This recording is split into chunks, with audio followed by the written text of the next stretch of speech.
നമുക്കിപ്പോ ദൂരവും സ്ഥാനാന്തരവും എന്താന്ന് കറക്റ്റ് ആയിട്ട് അറിയാം. അതായത് ഒരു വസ്തു മൂവ് ചെയ്യുന്ന ആ പാത്തിന്റെ ടോട്ടൽ ലെങ്തിനെ നമ്മൾ ദൂരം എന്നും, ഇനി ആദ്യത്തെ പോയിന്റും ലാസ്റ്റ് അത് എത്തി നിൽക്കുന്ന പോയിന്റും തമ്മിലുള്ള ഒരു സ്ട്രൈറ്റ് ലൈൻ ഡിസ്റ്റൻസിനെ നമ്മൾ സ്ഥാനാന്തരം എന്നും പഠിച്ചു. അതിന്റെ യൂണിറ്റ് പഠിച്ചു, രണ്ടിന്റെ യൂണിറ്റ് മീറ്റർ ആണ്. പിന്നെ ദൂരത്തിന് നമുക്ക് കറക്റ്റ് ഒരു ഡയറക്ഷൻ ഒന്നും പറയാൻ പറ്റില്ല, അതുകൊണ്ട് അതൊരു സ്കെയിലർ ക്വാണ്ടിറ്റി ആണെന്നും. അടുത്ത രണ്ടാമത് നമ്മുടെ സ്ഥാനാന്തരത്തിനാണെങ്കിൽ കറക്റ്റ് ഒരു ഡയറക്ഷൻ, ഈസ്റ്റ് ആണോ വെസ്റ്റ് ആണോ നോർത്ത് ഈസ്റ്റ് ആണോ സൗത്ത് വെസ്റ്റ് ആണോ അങ്ങനെയൊക്കെ കറക്റ്റ് ഒരു ഡയറക്ഷൻ പറയാൻ പറ്റുന്നതുകൊണ്ട് അതൊരു വെക്ടർ ക്വാണ്ടിറ്റി ആണ് എന്നൊക്കെ പഠിച്ചു. ഇനി നമ്മൾ പോകുന്നത് വേഗതയും പ്രവേഗത്തിലോട്ടാണ്. അപ്പൊ വേഗതയും പ്രവേഗവും പറയണമെങ്കിൽ നമുക്ക് ദൂരവും സ്ഥാനാന്തരവും എടുത്തിട്ട് തന്നെയാണ് പറയുന്നത്. അപ്പൊ നോക്കിക്കോ, ഞാൻ എന്താ എയിൽ നിന്ന് ബി വരെ ഒരു ഒബ്ജക്റ്റ് മൂവ് ചെയ്യുന്നു എന്ന് വിചാരിച്ചു. ഇങ്ങനെ ഒരു പാത്തിൽ കൂടെ മൂവ് ചെയ്യുന്നു, ഇങ്ങനെ ഒരു പാത്തിൽ കൂടെ മൂവ് ചെയ്യുന്നു. ഇതൊരു 100 മീറ്റർ ഉണ്ട്. ഇനി ഇത് തമ്മിലുള്ള സ്ഥാനാന്തരം എന്താ ഒരു 80 മീറ്റർ ആണെന്ന് വിചാരിക്കാം. അപ്പൊ ഈ പാത്തിലൂടെയാണ് പോയിരുന്നതെങ്കിൽ ഈ 100 മീറ്റർ സഞ്ചരിക്കാൻ വേണ്ടി ആ ആളിന്, അല്ലെങ്കിൽ ഒരു കാറാണ് ഓടിച്ചു പോകുന്നതെന്ന് വിചാരിക്കാം, കാറിന് ഒരു 5 സെക്കൻഡ് സമയം വേണ്ടി വന്നു എന്ന് വിചാരിക്കാം. 5 സെക്കൻഡ്. ഇനി 80 മീറ്റർ ഈ സ്ട്രെയിറ്റ് പാത്തിൽ കൂടെ പോയിരുന്നെങ്കിൽ അവനൊരു 2 സെക്കൻഡ് കൊണ്ട് എത്താമായിരുന്നു. അപ്പോൾ നമ്മളതിൽ രണ്ട് ദൂരങ്ങളും ഉണ്ട്, രണ്ട് സമയവും ഉണ്ട് ആണല്ലോ. ദൂരം 100 മീറ്റർ സഞ്ചരിക്കാൻ വേണ്ടി 5 സെക്കൻഡ് വേണ്ടി വന്നു. 80 മീറ്റർ സഞ്ചരിക്കാൻ വേണ്ടിയിട്ട് എത്ര സെക്കൻഡ് ആണ്? 2 സെക്കൻഡ് ആണ് ഉള്ളത്. ആദ്യം ഞാൻ 100 മീറ്ററിന്റെ കാര്യം എടുക്കണേ. നോക്കിയോ, 5 സെക്കൻഡ് കൊണ്ട് 100 മീറ്റർ സഞ്ചരിക്കുന്നു. അങ്ങനെയാണെങ്കിൽ ഒരു സെക്കൻഡിൽ സഞ്ചരിച്ച ദൂരം കണ്ടുപിടിക്കാൻ വേണ്ടി നമ്മൾ 100/5 ചെയ്യും. അപ്പൊ നമുക്ക് 20 മീറ്റർ എന്ന് കിട്ടും. അപ്പൊ ഇവിടെ എന്താണ് നമ്മൾ കണ്ടുപിടിച്ചത്? ഒരു സെക്കൻഡിൽ സഞ്ചരിച്ച ദൂരം അല്ലെ. ഈ ഒരു സെക്കൻഡിൽ സഞ്ചരിച്ച ദൂരം എങ്ങനെ കണ്ടുപിടിച്ചു?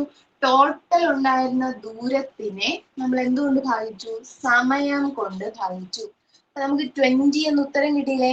ഈ 20 മീറ്റർ, ഒരു സെക്കൻഡിൽ 20 മീറ്റർ, അതിനെ തന്നെ എനിക്ക് വേണമെങ്കിൽ 20 മീറ്റർ പെർ സെക്കൻഡ് എന്ന് എഴുതിയാലും തെറ്റില്ല. ഉണ്ടോ? ഒരു സെക്കൻഡിൽ 20 മീറ്റർ സഞ്ചരിക്കുന്നു എന്നാണ് കണ്ടുപിടിച്ചത്. അതിനെ ഞാൻ ഒറ്റ എക്സ്പ്രഷൻ എഴുതുമ്പോൾ 20 മീറ്റർ പെർ സെക്കൻഡ് എന്ന് കിട്ടി അല്ലേ. അപ്പൊ ദൂരം ബൈ സമയം വെച്ചിട്ടാണ് ഞാൻ ഈ നമ്പർ കണ്ടുപിടിച്ചത്. അപ്പൊ ഇതിനെ വിളിക്കുന്ന പേരാണ് വേഗത. അപ്പൊ വേഗത കണ്ടുപിടിക്കാനുള്ള ഇക്വേഷൻ പഠിച്ചിരിക്കണം, ദൂരം ബൈ സമയം.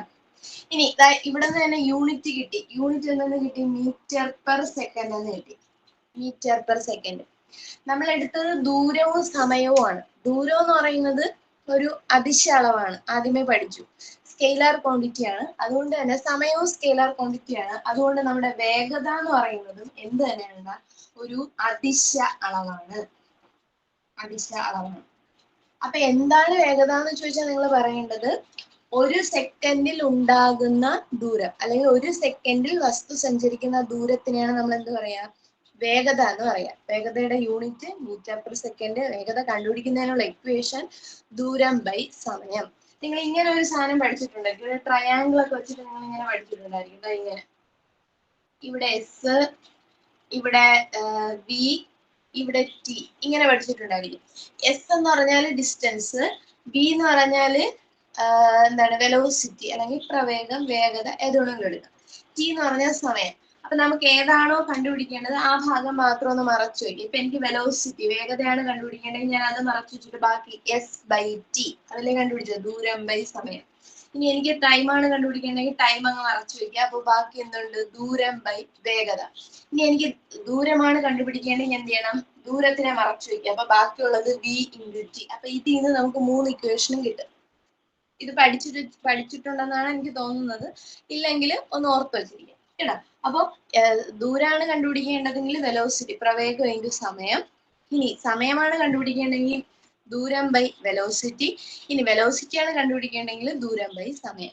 3 എണ്ണം അവിടെ നിന്ന് കിട്ടാം. അപ്പൊ യൂണിറ്റ് കിട്ടി, അതിശ അളവാണെന്നൊക്കെ നമ്മൾ എഴുതി. ഇനി നമുക്ക് രണ്ടാമത് ഒരു ദൂരം കൂടെ തന്നിട്ടുണ്ട്, നമ്മുടെ സ്ഥാനാന്തരം. അപ്പൊ ഞാൻ വീണ്ടും ഇതുപോലെ എഴുതാണേ. 2 സെക്കൻഡ് കൊണ്ട് 80 മീറ്റർ സഞ്ചരിക്കുന്നു. സ്ഥാനാന്തരം, വസ്തുവിനുണ്ടായ സ്ഥാനാന്തരം എത്രയാണ്? 2 സെക്കൻഡിൽ 80 മീറ്റർ ഉണ്ടായി.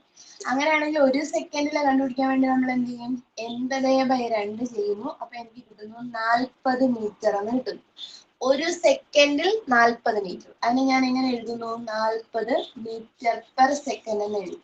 ഇതെങ്ങനെ കണ്ടുപിടിച്ചോടാ? 80/2. 80 എന്ന് പറഞ്ഞാൽ ഇവിടുത്തെ സ്ഥാനാന്തരം അല്ലേ? അപ്പൊ സ്ഥാനാന്തരം ബൈ സമയം വെച്ചിട്ടാണ് നമ്മൾ ഇത് കണ്ടുപിടിച്ചത്. ഈ സ്ഥാനാന്തരം ബൈ സമയം ചെയ്യുമ്പോൾ നമുക്ക് കിട്ടുന്ന സാധനമാണ് പ്രവേഗം. പ്രവേഗം രണ്ടും ഒരേ കോൺസെപ്റ്റ് തന്നെയാണ്. ദൂരം ബൈ സമയം ചെയ്താൽ നമുക്ക് എന്ത് കിട്ടും? വേഗത കിട്ടും. എന്നാൽ സ്ഥാനാന്തരമാണ് ദൂരത്തിന് പകരം എടുക്കുന്നെങ്കിൽ അതിന്റെ പേരെന്താവും? പ്രവേഗം എന്നാവും. അപ്പൊ ഇവിടെ നിന്ന് തന്നെ കിട്ടുന്നു യൂണിറ്റ് മീറ്റർ പെർ സെക്കൻഡ് ആണ്. ഇതിന്റെയും യൂണിറ്റ് എന്ത് തന്നെയാണ്? മീറ്റർ പെർ സെക്കൻഡ് തന്നെയാണ്. ഇനി ഇതൊരു സദിശ അളവായിരിക്കും. സദിശ അളവ്. കാരണം നമ്മുടെ സ്ഥാനാന്തരം എന്ന് പറയുന്നത് സദിശ അളവാന്ന് പഠിച്ചിട്ടുണ്ട്. അപ്പൊ സ്ഥാനാന്തരത്തിനെയാണ് സമയം കൊണ്ട് ഭാഗിക്കുന്നത്. അപ്പൊ ഇവിടെ ഒരു സദിശ അളവ് വന്നത് കൊണ്ട് ഈ സാധനം അല്ലെങ്കിൽ നമ്മൾ ഇപ്പൊ കണ്ടുപിടിച്ച പ്രവേഗം എന്തായിരിക്കും? ഇവിടെ സദിശ അളവായിരിക്കും. പിടിയില്ലേ? അപ്പൊ ഇത് തമ്മിൽ ഉള്ള വ്യത്യാസങ്ങളൊക്കെ ഒന്ന് ഓർത്ത് വെച്ചിരിക്കുക. ഒരെണ്ണം സദിശ അളവ്, ഒരെണ്ണം അദിശ അളവാണ്. ഒന്ന് ദൂരം ബൈ സമയം, ഒന്ന് സ്ഥാനാന്തരം ബൈ സമയമാണ്. പക്ഷെ രണ്ടിന്റെയും യൂണിറ്റ് മീറ്റർ പെർ സെക്കൻഡ് തന്നെയാണ്. അപ്പൊ ഇതാണ് എന്ത്? വേഗതയും പ്രവേഗവും. ക്ലിയർ ആയോ?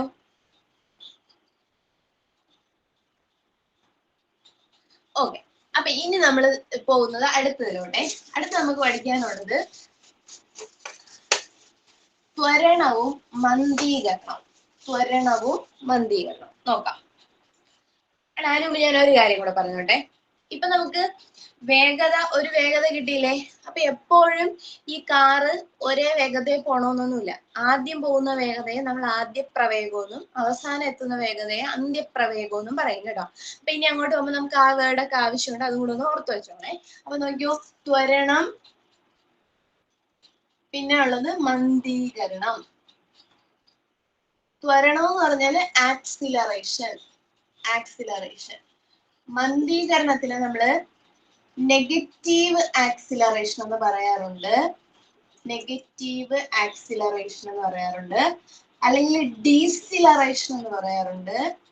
ഡീസിലറേഷൻ എന്ന് പറയാറുണ്ട്. അതും അല്ലെങ്കിൽ റിട്ടാർഡേഷൻ എന്നും പറയാറുണ്ട്.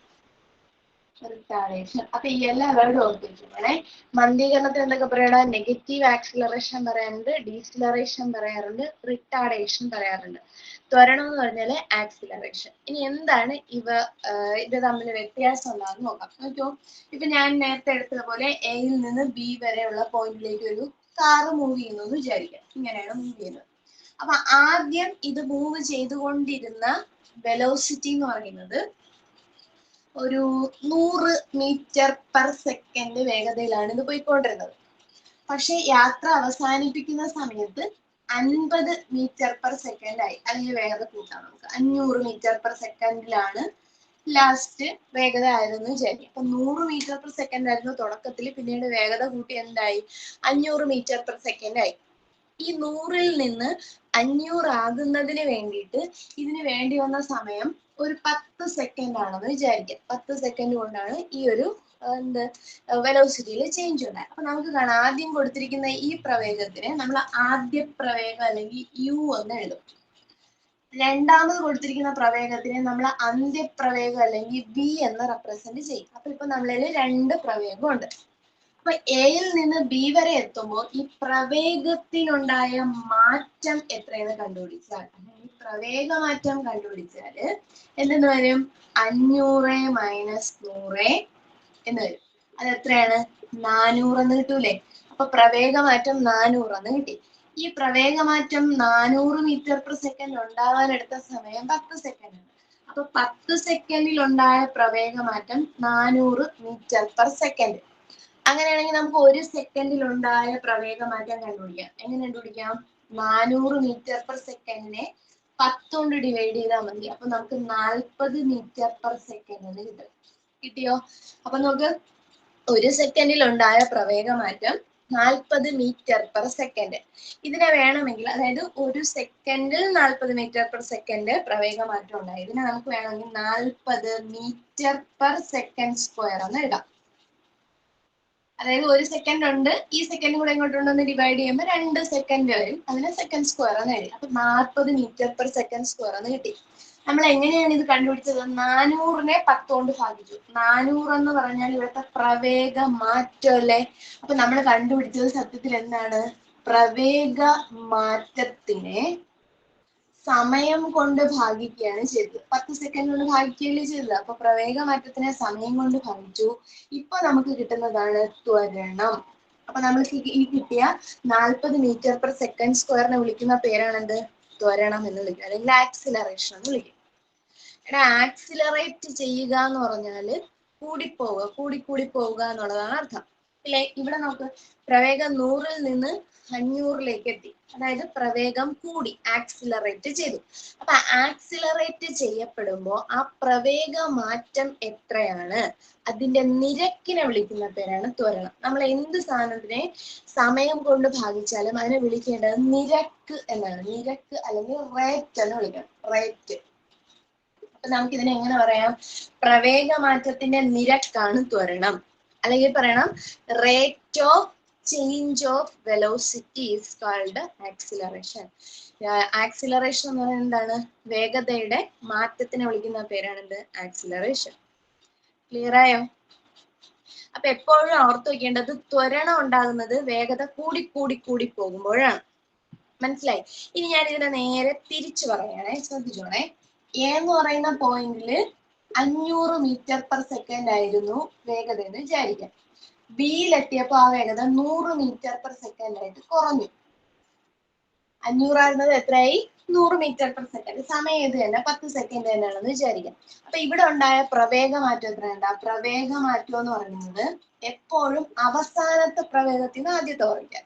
അപ്പൊ 100 - 500 ചെയ്യുമ്പോൾ നമുക്ക് -400 മീറ്റർ പെർ സെക്കൻഡ് എന്ന് കിട്ടും. കുറഞ്ഞല്ലേ വന്നത്, അതുകൊണ്ട് ഒരു മൈനസ് സൈൻ കിട്ടും. ഇനി ഇതേപോലെ നമ്മൾ പ്രവേഗ മാറ്റത്തിന്റെ നിരക്ക് കണ്ടുപിടിക്കുകയാണ്. നിരക്ക് കണ്ടുപിടിച്ചു കഴിഞ്ഞാല് -400 സമയം ചെയ്യണം, 10 second. -400 metre per second 10 second. അപ്പൊ എനിക്ക് കിട്ടുന്നത് -40 മീറ്റർ പെർ സെക്കൻഡ് സ്ക്വയർ എന്നായിരിക്കും. അപ്പൊ എനിക്കൊരു മൈനസ് കൂടെ വന്നില്ലേ? ആൻസർ ഒക്കെ സെയിം തന്നെയാണ്, പക്ഷെ മൈനസ് വന്നില്ലേ? അപ്പൊ ഇങ്ങനെ മൈനസ് വരികയാണെങ്കിൽ ഇതിനെ നമ്മൾ വിളിക്കുന്ന പേരാണ് മന്ദീകരണം. എന്ത് വിളിക്കും? മന്ദീകരണം. അപ്പൊ ഓർത്ത് വയ്ക്കേണ്ടത് ത്വരണം ഉണ്ടാവുന്നത് വേഗത കൂടി പോകുമ്പോൾ, മന്ദീകരണം ഉണ്ടാവുന്നത് വേഗത കുറഞ്ഞു വരിക. മന്ദീകരണം സംഭവിക്കുക എന്ന് പറഞ്ഞാൽ വേഗത കുറയുക എന്നല്ലേ? മന്ദം എന്നൊക്കെ പറഞ്ഞാൽ പതുക്കെ എന്നല്ലേ? അപ്പൊ വേഗത കുറയുക എന്നുള്ള. അപ്പോ പ്രവേഗമാറ്റം കണ്ടുപിടിക്കുമ്പോൾ ഒരു നെഗറ്റീവ് സംഖ്യയാണ് വരുന്നതെങ്കിൽ അർത്ഥം മനസ്സിലാക്കി വെച്ചിരിക്കണം, വേഗത കുറഞ്ഞാണ് വരുന്നത്. അപ്പൊ അവിടെ ഉണ്ടാവുന്നത് ആക്സിലറേഷൻ അല്ല, പകരം എന്താണ്? റിട്ടാർഡേഷൻ ആണ്. രണ്ടും നമ്മൾ പ്രവേഗത്തിൽ നിന്നാണ് ഇതൊക്കെ കണ്ടുപിടിച്ചത്. അതുകൊണ്ട് രണ്ടും സദിശ അളവാണ്. മന്ദീകരണവും ഇതും എന്താണ്? ത്വരണവും രണ്ടും സദിശ അളവാണ്. രണ്ടിന്റെയും unit metre per second square ആണ്. അതിലൊന്നും മാറ്റമില്ല. ആകെ ഓർത്ത് വയ്ക്കേണ്ടത് ത്വരണമാണെങ്കിൽ പോസിറ്റീവ് വാല്യൂ ആയിരിക്കും കിട്ടുക. മന്ദീകരണം ആണെങ്കിൽ നമ്മൾ ചെയ്തു വരുമ്പോൾ ഒരു നെഗറ്റീവ് വാല്യൂ ആയിരിക്കും വരിക. പിടികിട്ടിയോ?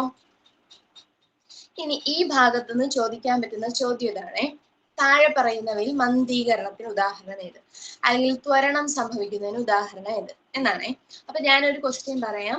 ഒരു സ്റ്റേഷനിലേക്ക് ട്രെയിൻ എത്തിച്ചേരുന്നു. അതായത് വേറെ എവിടെ നിന്നോ വരുന്ന ട്രെയിൻ നമ്മുടെ സ്റ്റേഷനിൽ വന്ന് നിർത്താൻ പോവുകയാണ്. അപ്പോൾ വേറെ എവിടെ നിന്നോ വരുമ്പോൾ അതിന് വേഗത കൂടുതലായിരുന്നു. അത് നിർത്താൻ ശ്രമിക്കുമ്പോൾ എന്ത് ചെയ്യുന്നു? വേഗത കുറയുന്നു. അപ്പൊ വേഗത കുറഞ്ഞു വന്നാൽ ട്രെയിനിനുള്ളത് മന്ദീകരണം. അപ്പൊ സ്റ്റേഷനിലേക്ക് വന്നു ചേരുന്ന ട്രെയിനിന് മന്ദീകരണം. ഇനി രണ്ടാമതൊരു സിറ്റുവേഷൻ പറയുന്നു. ഒരു ട്രെയിൻ സ്റ്റേഷനിൽ നിന്നും വിട്ടുപോകുന്നു. അപ്പൊ സ്റ്റേഷനിൽ നിർത്തിയിട്ടിരിക്കുമ്പോൾ ട്രെയിന് വെലോസിറ്റി 0 അല്ലെങ്കിൽ കുറവാണ്.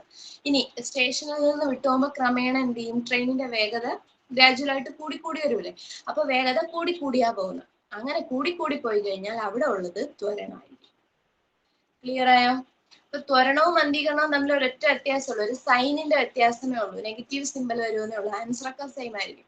അപ്പോൾ ഈ നെഗറ്റീവ് സിമ്പിൾ കണ്ട ഓർത്തോണം, അവിടെ വേഗത കുറഞ്ഞാണ് വരുന്നത്. ഇത് ക്ലിയർ ആയോ? ത്വരണവും മന്ദീകരണവും ക്ലിയർ ആയോ? ഓക്കെ, ഇത്രേ ഉള്ളൂ അതിനകത്തുനിന്ന് പഠിക്കാനേ. ത്വരണം, മന്ദീകരണം ഇത്രയായി. ഇനി നമ്മള് ന്യൂട്ടന്റെ ചലന നിയമത്തിലോട്ട് പോകണേ. നമുക്ക് സിലബസിനകത്ത് ചലന നിയമങ്ങൾ എന്ന് പറഞ്ഞിട്ടൊരു പോർഷൻ പഠിക്കാനായിട്ട് ഉണ്ട്. സിലബസ് നോക്കട്ടെ ഒരു സെക്കൻഡ്. സിലബസിൽ രണ്ടാമത്തെ പോയിന്റിൽ തന്നിട്ടുണ്ട് ചലനം, ചലന സമവാക്യങ്ങൾ, ചലന നിയമങ്ങൾ. അപ്പൊ നമ്മളിപ്പോ ചലനം എന്താണെന്നുള്ള ഏകദേശം ഒരു ഐഡിയ കിട്ടി. ഇനി നമുക്ക് ചലന നിയമങ്ങളിലോട്ട് പോവാം. അത് കഴിഞ്ഞിട്ട് ചലന സമവാക്യം പഠിക്കാം. അപ്പൊ ചലന സമവാക്യം വെച്ചിട്ട് പ്രോബ്ലം ഒക്കെ ചെയ്ത് പഠിക്കേണ്ടതാണ്. ഞാൻ ചലന സമവാക്യം പറഞ്ഞുതരാം, അതിലുള്ള ടേമുകളൊക്കെ പറഞ്ഞുതരാം. അപ്പൊ നിങ്ങൾ സ്കൂൾ ടെക്സ്റ്റ് കിട്ടുമെങ്കിൽ, ഇത് 9th ടെക്സ്റ്റിലാണ് ഈ ചലനവും ചലന സമവാക്യവും ഒക്കെ ഉള്ളത്. പിന്നെ ഉള്ളത് +1 +1 പ്രോബ്ലംസ് ഒന്നും ചോദിക്കാൻ സാധ്യതയില്ല, കാരണം അത് കുറച്ചുകൂടെ ഹൈ ലെവൽ പ്രോബ്ലംസ് ആണ്. അത് നമ്മുടെ അടുത്ത് ചോദിക്കാൻ സാധ്യതയില്ല. SCRT സ്കൂൾ ടെക്സ്റ്റിൽ ചോദിക്കുകയാണെങ്കിൽ 9th സ്റ്റാൻഡേർഡിലെ ക്വസ്റ്റ്യൻ ആയിരിക്കും ചോദിക്കേണ്ടത്. ഇപ്പൊ ടെക്സ്റ്റ് ഒക്കെ മാറിയിട്ടുണ്ട്, 9th ടെക്സ്റ്റ് മാറിയിട്ടുണ്ട്. പക്ഷെ നമ്മുടെ ക്വസ്റ്റ്യൻ പേപ്പറൊക്കെ നേരത്തെ പ്രിന്റ് ചെയ്ത് കാണും. അപ്പൊ നേരത്തെ 9ാം ക്ലാസ്സിലെ ടെക്സ്റ്റ് കിട്ടുകയാണെങ്കിൽ അത് എടുത്തിട്ട് അതിലുള്ള പ്രോബ്ലംസ് ഒക്കെ ഒന്ന് ചെയ്യാൻ ശ്രമിക്കുക. നമുക്ക് സമയത്തിന് കുറച്ച് പരിമിതിയുണ്ട്, അതുകൊണ്ട് അങ്ങനെ പ്രോബ്ലം ചെയ്തു തരാനുള്ള എനിക്ക് ചെയ്തു തരാനുള്ള ബുദ്ധിമുട്ടല്ല, സമയത്തിന്റെ ഒരു പ്രശ്നമാണ്. അപ്പൊ ഞാൻ ഇക്വേഷൻ പറഞ്ഞുതരാം, ഇക്വേഷനിൽ വരുന്ന കാര്യങ്ങൾ എന്തൊക്കെയാന്ന് പറഞ്ഞുതരാം, നിങ്ങൾ ചെയ്യാൻ ശ്രമിക്കുക. എന്നിട്ട് എന്തെങ്കിലും ഡൗട്ട് ഉണ്ടെങ്കിൽ, ക്വസ്റ്റ്യൻ എന്തെങ്കിലും ഡൗട്ട് ഉണ്ടെങ്കിൽ സാറിന് ഒന്ന് അയച്ചു കൊടുത്താൽ മതി. എനിക്കൊന്ന് അയക്കാൻ പറഞ്ഞാൽ ഞാൻ അതൊന്ന് ക്ലിയർ ചെയ്ത് തരാം കേട്ടോ. അറിയാലോ, നമുക്ക് ഇനി കുറച്ച് സമയം കൂടെ ഉള്ളൂ, ഒത്തിരി കാര്യങ്ങൾ പഠിക്കാനുണ്ട്. അപ്പൊ ആ പ്രോബ്ലം ചെയ്തുകൊണ്ടിരിക്കുമ്പോൾ നമ്മുടെ ബാക്കി പോർഷൻസ് പെൻഡിങ് ആയിരിക്കും. അതുകൊണ്ടാണ് അങ്ങനെ പറഞ്ഞത്, അല്ലാതെ എനിക്ക് പറഞ്ഞു തരാനുള്ള മടിയുണ്ടല്ല. ചെയ്ത് നോക്കുക. കിട്ടിയില്ല എന്നുണ്ടെങ്കിൽ, അല്ലെങ്കിൽ എന്തെങ്കിലും ഡൗട്ട് ഉണ്ടെങ്കിൽ, ഡൗട്ട് വരും ചെറുതായിട്ട്, നമ്മൾ എപ്പോഴും യൂഷ്വലായിട്ട് ചെയ്യണ പ്രോബ്ലംസ് അല്ലാത്തതുകൊണ്ട് ഡൗട്ട് വരും. അപ്പൊ നിങ്ങൾ എന്ത് ചെയ്യണം, ഒന്ന് ചാനലിലൊന്ന് ആ ക്വസ്റ്റ്യൻ ഒന്ന് അയച്ചു കൊടുത്താൽ മതി. അപ്പൊ ഞാനത് ക്ലിയർ ചെയ്ത് തരാം കേട്ടോ. അപ്പൊ നോക്കിയോ, നമ്മളിപ്പോ പഠിക്കാൻ പോകുന്നത് ചലന നിയമങ്ങൾ. നമുക്കറിയാം ചലന നിയമങ്ങൾ എത്ര എണ്ണം ഉണ്ട്? 3 എണ്ണം ഉണ്ട്. ഐസക് ന്യൂട്ടനാണ് ചലന നിയമങ്ങൾ ആവിഷ്കരിച്ചത് എന്നൊക്കെ നമുക്ക് ആ ബേസിക് കാര്യങ്ങളെല്ലാം അറിയാം. അപ്പോൾ നമ്മൾ ആദ്യം പഠിക്കുന്നത് 1ാം ചലന നിയമമാണ്. ഇതിൽ കുറച്ച് കാര്യങ്ങൾ വ്യക്തമായിട്ട് പഠിച്ചു വെക്കണം, കാണാതെ പഠിക്കാൻ ശ്രമിക്കില്ല. കാര്യം മനസ്സിലാക്കി വെച്ചിരുന്നാൽ നിങ്ങൾക്ക് ഏത് എക്സാമിൽ കിട്ടിയാലും എഴുതാനായിട്ട് പറ്റും. അപ്പൊ അങ്ങനെ പഠിക്കുക. ഈ 1ാം ചലന നിയമം എന്ന് പറഞ്ഞിട്ട് ഇങ്ങനെ കാണാതെ പഠിച്ചു വെക്കരുത്, നമുക്ക് അതുകൊണ്ട് ഗുണപ്പെടില്ല. നമ്മുടെ ക്വസ്റ്റ്യൻസിന്റെ പാറ്റേൺ ഒക്കെ അറിയാലോ, അപ്പൊ ആ രീതിയിലായിരിക്കും ചോദിക്കാം. അപ്പൊ നോക്കിയോ, 1ാം ചലന നിയമം. 1ാം ചലന നിയമം എന്ന് പറയുന്നത്, നമുക്ക് 1ാം ചലന നിയമം എന്ന് പറയുന്നത് നമുക്ക് ബലം എന്ന് പറയുന്നതിന് ഒരു നിർവചനം തരുന്ന ചലന നിയമമാണ്. ചിലപ്പോൾ സ്റ്റേറ്റ്മെന്റ് ആയിട്ട് ചോദിക്കും, ബലത്തിന് നിർവചനം നൽകുന്ന ചലന നിയമം 2ാം ചലന നിയമമാണ്, ശരിയോ തെറ്റോ? അപ്പോഴത്തേക്കും നമ്മൾ പെട്ടെന്ന്, നമ്മളിനി പഠിക്കുമ്പോൾ നിങ്ങൾക്ക് മനസ്സിലാവേ 2ാം ചലന നിയമത്തിൽ നമ്മൾ ബലത്തിനെ കുറിച്ചാണ് പറയുന്നത്, അതിന്റെ ഇക്വേഷനും കാര്യങ്ങളൊക്കെ പറയും. പക്ഷെ ഒരിക്കലും 2ാം ചലന നിയമം ബലം എന്താണെന്ന് നിർവചിക്കുന്നില്ല, ഡിഫൈൻ ചെയ്യുന്നില്ല. ആ ഡിഫൈൻ ചെയ്യുന്നത് 1ാം ചലന നിയമത്തിലാണ്. 2ാം ചലന നിയമം നമുക്ക് തരുന്നത് ബലത്തിന്റെ ഒരു ഇക്വേഷൻ ആണ് കേട്ടോ. അപ്പൊ ഇങ്ങനെ വ്യക്തമായിട്ട് ഇങ്ങനെ തന്നെ പഠിച്ചു വെക്കണം. 1ാം ചലന നിയമം ബലത്തിനെ നിർവചിക്കുന്നു, 2ാം ചലന നിയമം ബലത്തിനൊരു സമവാക്യം തരുന്നു. 2 കാര്യം ക്ലിയർ ആയെന്ന് വിചാരിക്കുന്നു. അപ്പോ ബലത്തിനെ നിർവചിക്കുന്ന ചലന നിയമമാണ് ഏത്? ബലത്തിനൊരു ഡെഫിനിഷൻ തരുന്ന ചലന നിയമമാണ് 1ാം ചലന നിയമം.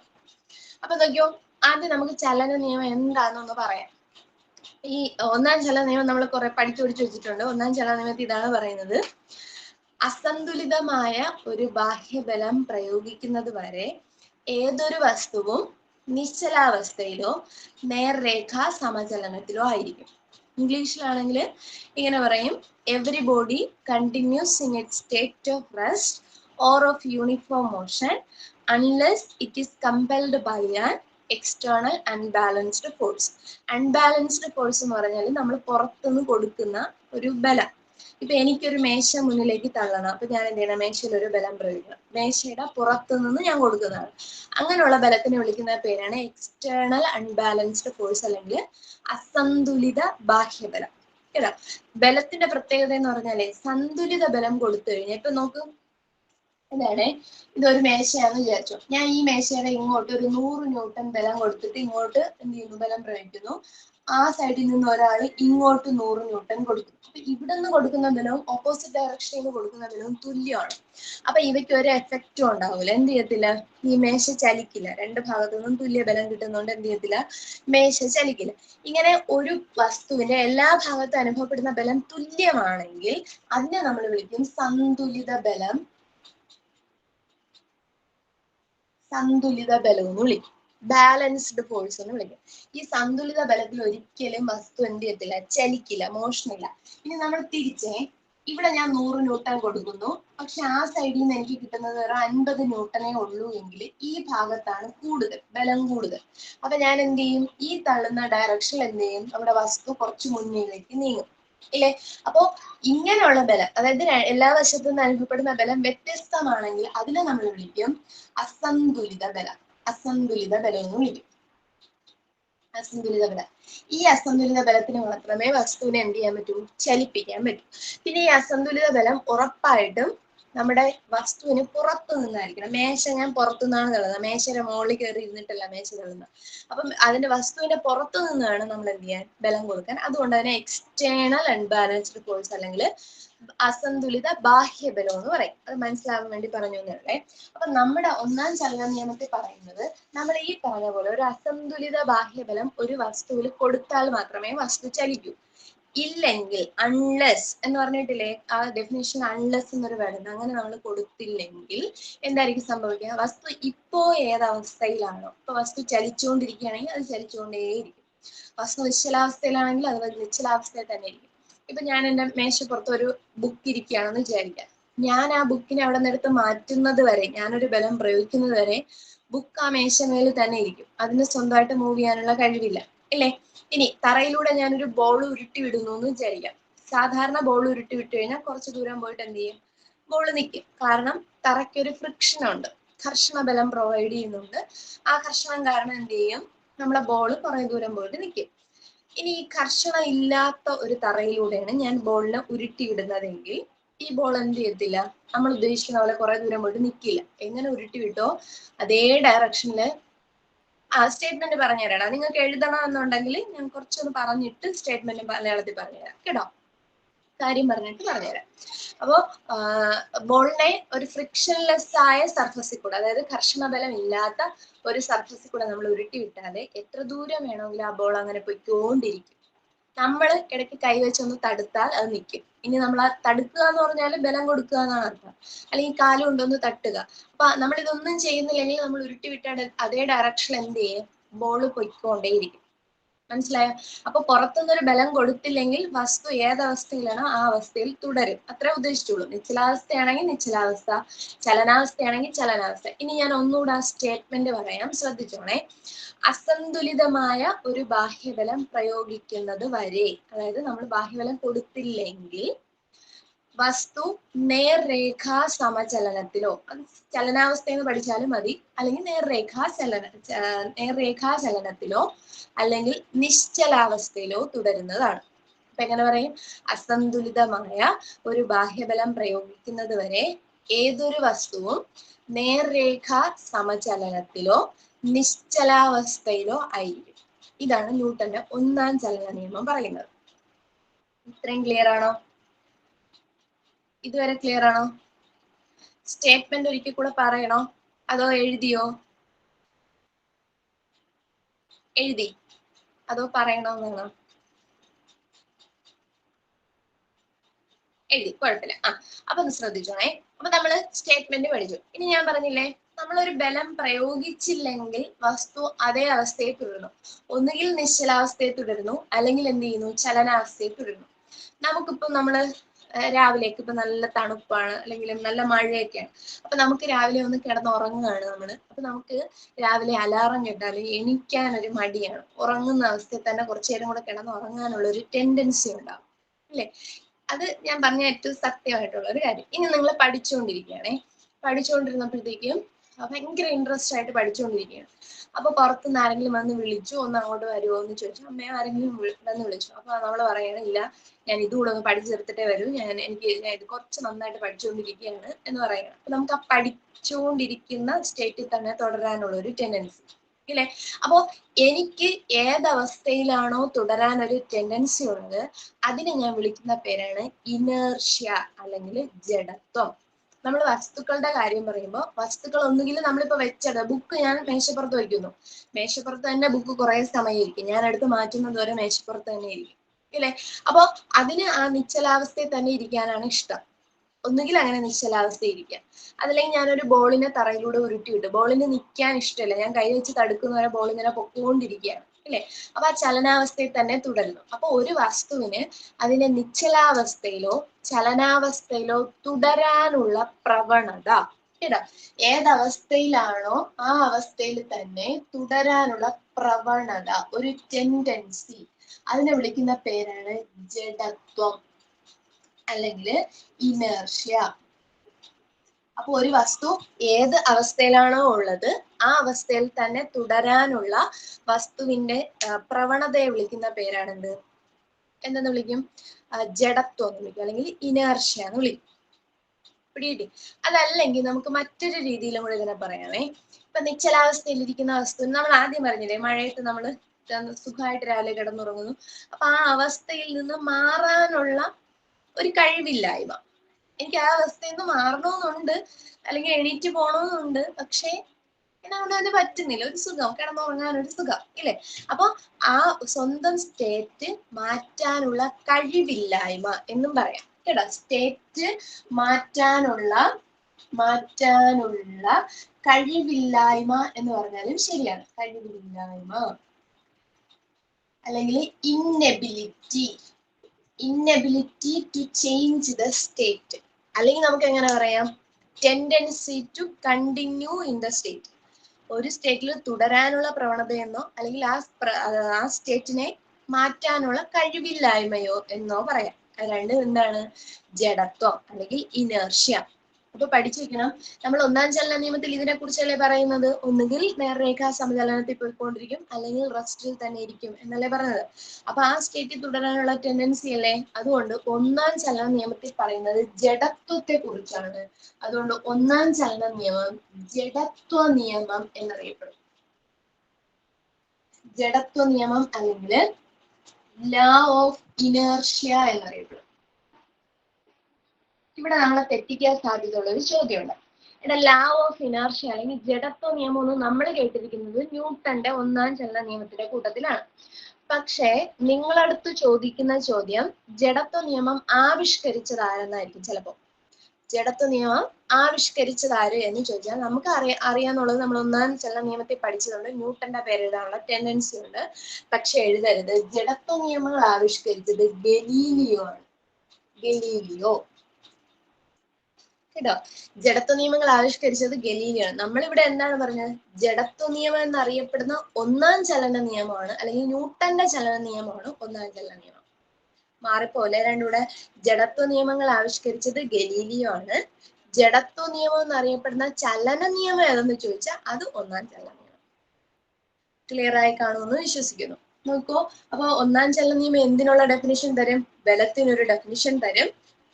നമ്മൾ ആ സ്റ്റേറ്റ്മെന്റ് പറഞ്ഞു, എന്താണ്? അസന്തുലിതമായ ബാഹ്യബലം പ്രയോഗിക്കുന്നത് വരെ ഏതൊരു വസ്തുവും നേർരേഖാ സമചലനത്തിലോ നിശ്ചലാവസ്ഥയിലോ ആയിരിക്കും. ഇങ്ങനെ നിശ്ചലാവസ്ഥയിലോ അല്ലെങ്കിൽ ചലനാവസ്ഥയിലോ തുടരാനുള്ള ഒരു വസ്തുവിന്റെ പ്രവണത അല്ലെങ്കിൽ ആ സ്റ്റേറ്റിനെ ചേഞ്ച് ചെയ്യാനുള്ള കഴിവില്ലായ്മയെ നമ്മൾ വിളിക്കുന്ന പേരാണ് ഇനേർഷ്യ അല്ലെങ്കിൽ ജഡത്വം എന്ന് വിളിക്കും.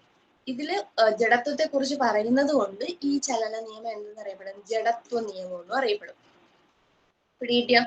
ഇനി നമ്മൾ പറഞ്ഞു ഒന്നുകിൽ ചലനാവസ്ഥ അല്ലെങ്കിൽ നിശ്ചലാവസ്ഥ. അപ്പൊ ജഡത്വം എത്ര തരത്തിലുണ്ട്? രണ്ട് തരത്തിലുണ്ട്. ഒന്നാമത്തത് ചലന ജഡത്വം അല്ലെങ്കിൽ inertia of motion. Inertia of motion. രണ്ടാമത്തത് നിശ്ചല ജഡത്വം അല്ലെങ്കിൽ inertia of rest. Inertia of rest. കിട്ടിയോ? ഇനേർഷ്യ ഓഫ് മോഷനും ഉണ്ട്, ഇനേർഷ്യ ഓഫ് റെസ്റ്റും ഉണ്ട്. നമുക്ക് ഇതിൽ പഠിക്കാനുള്ള എന്താണ് ഇനേർഷ്യ ഓഫ് മോഷൻ എന്നോ എന്താണ് ഇനേർഷ്യ ഓഫ് റെസ്റ്റ് എന്നൊന്നും ചോദിക്കത്തില്ല. നമ്മൾക്ക് ഇതിൽ കുറച്ച് എക്സാമ്പിൾസ് തന്നിട്ട് ആ എക്സാമ്പിൾ ആയിരിക്കും ചോദിക്കുക. അപ്പൊ നമുക്ക് പഠിക്കണം എന്തൊക്കെയാണ് ചലന ജഡത്വത്തിൽ വരുന്ന എക്സാമ്പിൾ, എന്താണ് നിശ്ചല ജഡത്വത്തിൽ വരുന്ന എക്സാമ്പിൾ. അപ്പൊ ഇവിടെ ചലന ജഡത്വം എന്ന് പറഞ്ഞാൽ നമ്മൾ പറഞ്ഞല്ലോ ചലിച്ചുകൊണ്ടേ ഇരിക്കാനുള്ള പ്രവണത. നിശ്ചല ജഡത്വം എന്ന് പറഞ്ഞാൽ നിശ്ചലാവസ്ഥയിൽ തന്നെ ഇരിക്കാനുള്ള പ്രവണത. പിടികിട്ടി? അപ്പൊ നമുക്ക് ചലന ജഡത്വത്തിന്റെ കുറച്ച് എക്സാമ്പിൾസ് നോക്കാം. ഒന്നാമത്തെ എക്സാമ്പിൾ എന്ന് പറയുന്നത് നിങ്ങളിപ്പോ ബസ്സിലൊക്കെ യാത്ര ചെയ്യുന്ന സമയത്ത് ബസ്സിൽ കുറേ ദൂരം ഇങ്ങനെ പോയിക്കൊണ്ടിരിക്കുമ്പോൾ പെട്ടെന്ന് ബസ് ബ്രേക്ക് അപ്ലൈ ചെയ്ത് കഴിഞ്ഞാൽ അല്ലെങ്കിൽ ബ്രേക്ക് പിടിക്കുന്ന സമയത്ത് നമ്മൾ സീറ്റിൽ ഇരിക്കുവാണെങ്കിലും നിൽക്കുവാണെങ്കിലും എന്ത് ചെയ്യും, പെട്ടെന്ന് മുന്നിലേക്ക് വീഴാൻ പോകും ഇല്ലേ? നിങ്ങൾ ഓർത്ത് നോക്കുക, ബസ്സിൽ പോകുമ്പോൾ ബസ്സിൽ പെട്ടെന്ന് സീറ്റ് ബെൽറ്റ് ഒക്കെ ഇടണമെന്ന് പറയാറില്ലേ? എന്തിനു വേണ്ടിയിട്ടാണ്? നമ്മളിങ്ങനെ പെട്ടെന്ന് സഡൻ ബ്രേക്ക് ചെയ്ത് കഴിഞ്ഞാൽ നമ്മൾ മുന്നിലേക്ക് വീഴാൻ സാധ്യതയുണ്ട്. എന്തുകൊണ്ടെന്ന് വെച്ചാൽ ബസ് ഇങ്ങനെ മൂവ് ചെയ്യുമ്പോൾ നമ്മൾ എന്ത് ചെയ്യുന്നു, ബസ്സിന്റെ ഒപ്പം മൂവ് ചെയ്യണം. അപ്പൊ ബസ്സിനൊപ്പം നമ്മളും ഏതവസ്ഥയിലാണ് ഇപ്പോ? ചലനാവസ്ഥയിലാണ്. അപ്പൊ എന്റെ ബോഡിക്ക് ഇപ്പൊ ഇഷ്ടം എന്താണ്? ചലനാവസ്ഥയിൽ പൊക്കോണ്ടിരിക്കാനാണ് ഇഷ്ടം. പക്ഷെ ഈ ബസ് പെട്ടെന്ന് ബ്രേക്ക് അപ്ലൈ ചെയ്യുമ്പോൾ ബസ് റെസ്റ്റിലോട്ട് വരും അല്ലെങ്കിൽ നിൽക്കും. പക്ഷെ നമ്മുടെ ബോഡി അപ്പോഴും എന്ത് ചെയ്യുന്നു, ഈ ചലനാവസ്ഥയെ തുടരാനുള്ള ഒരു പ്രവണത കാണിക്കും. അപ്പൊ ബസ് നിർത്തിയാലും നമ്മൾ ചലനാവസ്ഥയെ തുടരാനുള്ള പ്രവണത ഉള്ളതുകൊണ്ട് നമ്മൾ എന്ത് ചെയ്യുന്നു, മുന്നിലേക്ക് ഇങ്ങനെ ആഞ്ഞു പോകും, വീഴാനായിട്ട് പോകുന്നു കേട്ടോ. അപ്പൊ അത് ചലനജഡത്വത്തിന് ഉദാഹരണമാണ്. എങ്ങനെ പറയും? ഓടിക്കൊണ്ടിരിക്കുന്ന ബസ് പെട്ടെന്ന് നിർത്തുമ്പോൾ അല്ലെങ്കിൽ പെട്ടെന്ന് ബ്രേക്ക് അപ്ലൈ ചെയ്യുമ്പോൾ യാത്രക്കാർ എങ്ങോട്ട് വീഴുന്നു? മുന്നിലേക്ക് വീഴുന്നു. മുന്നിലേക്ക് വീഴുന്നു. കിട്ടിയോ? അത് ക്ലിയർ ആയോ? ഇനി രണ്ടാമതൊരെണ്ണം, ഈ ഓടിക്കൊണ്ടിരിക്കുന്ന ബസ്സിൽ നിന്ന് ഒരാൾ ചാടി ഇറങ്ങുകയാണെന്ന് വിചാരിച്ചോ. ബസ് സാധാരണ നമ്മൾ ബസ് നിർത്തിയിട്ട് വേണം ഇറങ്ങാറ്. ഇത് ഓടിക്കൊണ്ടിരുന്നപ്പോ തന്നെ ബസ്സിൽ നിന്ന് സ്റ്റോപ്പ് എത്തിയപ്പോൾ ചാടി ഇറങ്ങുമെന്ന് വിചാരിക്കാം. നിങ്ങൾ ശ്രദ്ധിച്ചിട്ടുണ്ടോ എന്ന് അറിയത്തില്ല, ഈ ചാടി ഇറങ്ങുന്ന ആള് ഇറങ്ങുന്നിടത്ത് അങ്ങ് നിൽക്കത്തില്ല, കുറച്ച് മുന്നിലേക്ക് ഓടുന്നതായിട്ട് കാണാം. അപ്പൊ ഓടിക്കൊണ്ടിരിക്കുന്ന ബസ്സിൽ നിന്ന് ഒരാൾ ചാടി ഇറങ്ങിയിട്ട് മുന്നിലേക്ക് ഓടുന്ന എന്തിനാന്ന് വെച്ചാല്, ഇപ്പൊ ബസ് ഓടിക്കൊണ്ടിരിക്കുന്നു, ഞാൻ ബസ്സിനകത്തുണ്ട്, എന്റെ ബോഡിയും മോഷനിലാണ്. അപ്പോ ഞാൻ ചാടി ഇറങ്ങി അവിടെ അങ്ങ് നിന്ന് കഴിഞ്ഞാല് എന്റെ ബോഡി പെട്ടെന്ന് റെസ്റ്റിലോട്ട് വരില്ല. ഞാൻ എന്ത് ചെയ്യും? നേരത്തെ പറഞ്ഞ പോലെ മുന്നിലോട്ട് വീഴാൻ പോകും. അപ്പൊ ഞാൻ എന്ത് ചെയ്യും? മുന്നിലേക്ക് പറയാടാ, ഫാനിന്റെ കാര്യമുണ്ട് പറയാം. അപ്പൊ എന്ത് ചെയ്യുന്നു? ഞാൻ മുന്നിലേക്ക് വീഴാൻ പോകുന്നു. അത് ചലനജഡത്വത്തിന് ഉദാഹരണമാണ്. അപ്പൊ രണ്ടാമത് പഠിക്കണം, ഓടിക്കൊണ്ടിരിക്കുന്ന ബസ്സിൽ നിന്നും ചാടി ഇറങ്ങുന്ന യാത്രക്കാരൻ കുറച്ച് ദൂരം മുന്നിലേക്ക് ഓടുന്നു. മുന്നിലേക്ക് ഓടുന്നു. രണ്ട് എക്സാമ്പിൾ ക്ലിയർ ആയെന്ന് വിചാരിക്കുന്നു. മൂന്നാമത്തെ ഇപ്പൊ പറഞ്ഞില്ലേ, ഫാന് നമ്മൾ സ്വിച്ച് ഓഫ് ചെയ്താൽ ലീഫ് കുറെ സമയം കൂടെ എന്ത് ചെയ്യും? കറങ്ങും.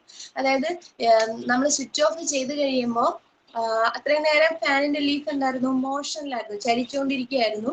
അപ്പൊ നമ്മൾ സ്വിച്ച് ഓഫ് ചെയ്താൽ പെട്ടെന്ന് ഇതിന് എന്ത് ചെയ്യാൻ പറ്റില്ല? റെസ്റ്റിലോട്ട് വരാൻ പറ്റില്ല. ആ ലീഫ് എന്ത് ചെയ്യും? കുറച്ച് സമയം കറങ്ങി കറങ്ങി പതുക്കെ റെസ്റ്റിലോട്ട് വരും കേട്ടോ. അപ്പൊ ഫാന് സ്വിച്ച് ഓഫ് ചെയ്താലും കുറച്ച് സമയം കൂടി ദളങ്ങൾ കറങ്ങുന്നു. കുറച്ച് സമയം കൂടി എന്ത് ചെയ്യുന്നു? അതിന്റെ ലീഫ് എന്ത് ചെയ്യുന്നു? ഇവിടെ കറങ്ങിക്കൊണ്ടേയിരിക്കുന്നു. ലീഫ് കറങ്ങുന്നു. അപ്പൊ മൂന്നെണ്ണം ഏതിനുള്ള എക്സാമ്പിൾസ് ആണ് പറയുന്നത്? ചലനജഡത്വത്തിനുള്ളതാണ്. ഇനി മറ്റൊരു എക്സാമ്പിൾ ആണ്, ഇപ്പൊ ഈ അത്ലറ്റുകളൊക്കെ ഓടണം കണ്ടിട്ടില്ലേ? ഇപ്പൊ 100 മീറ്റർ ഒക്കെ ഫിനിഷ് ചെയ്ത് കഴിഞ്ഞാൽ 100 മീറ്റർ വരെ അവർക്ക് ഓടിയാൽ മതി. ഉസൈൻ ബോൾട്ട് ഒക്കെ ഓടുന്നത് ശ്രദ്ധിച്ചോ? എല്ലാ അത്ലറ്റും അങ്ങനെയാണ്. ഈ ഓടി വന്നിട്ട് ഫിനിഷിംഗ് ലൈൻ കഴിഞ്ഞാൽ അവർ കുറച്ച് ദൂരം കൂടെ മുന്നിലേക്ക് ഓടും. എന്നിട്ട് പതിയെ പതിയെ സ്പീഡ് കുറച്ചിട്ടാണ് നിർത്തുന്നത്. അപ്പൊ ഈ ഓടി വരുന്ന അത്ലറ്റ് ഫിനിഷിംഗ് പോയിന്റിൽ വന്നങ്ങ് നിൽക്കുകയാണെങ്കിൽ അത്രയും നേരം അവരുടെ ബോഡി മോഷനിലായിരുന്നതുകൊണ്ട് അവർ മുന്നിലേക്ക് മറിഞ്ഞു വീഴാനുള്ള ഒരു ടെൻഡൻസി ഉണ്ടാവും. അത് ചലനജഡത്വമാണ്. അപ്പൊ അത് ഒഴിവാക്കാൻ വേണ്ടിയിട്ടാണ് അത്ലറ്റുകൾ എന്ത് ചെയ്യുന്നത്? ഫിനിഷിംഗ് ലൈൻ കഴിഞ്ഞിട്ട് ഓടുന്നത്. ഫിനിഷിംഗ് ലൈൻ കഴിഞ്ഞിട്ട് അത്ലറ്റുകൾ എന്ത് ചെയ്യുന്നടാ? ഓടുന്നു. അത്ലറ്റുകൾ മുന്നിലേക്ക് കുറച്ച് ദൂരം കൂടി ഓടുന്നത് എന്തുകൊണ്ടാണ്? ഈ ചലനജഡത്വം കൊണ്ടാണ്. ഈ മറ്റൊരെണ്ണം, നമ്മൾ ഈ ലോങ് ജമ്പ് ഒക്കെ ചാടുന്ന ആൾക്കാരെ കണ്ടിട്ടില്ലേ? സാധാരണ ഈ ലോങ് ജമ്പ് എന്ന് പറഞ്ഞാൽ ചാടുന്ന എവിടെയാണ്? ഒരു വൈറ്റ് ലൈൻ ഇട്ടിരിക്കും. ഈ ലൈനിൽ നിന്ന് ഫ്രണ്ടിലേക്ക് ചാടിയാൽ മതി, പിറ്റിലേക്ക് ചാടിയാൽ മതി. അപ്പൊ ലൈൻ മുതൽ പിറ്റിൽ എത്ര ദൂരം ചാടുന്നു എന്നുള്ളതാണ് മെഷർ ചെയ്യുന്നത്. അതിന് മുന്നിലോട്ട് അവർ എത്ര ഓടിയിട്ടും കാര്യമില്ല, മെഷർ ചെയ്യാറില്ല.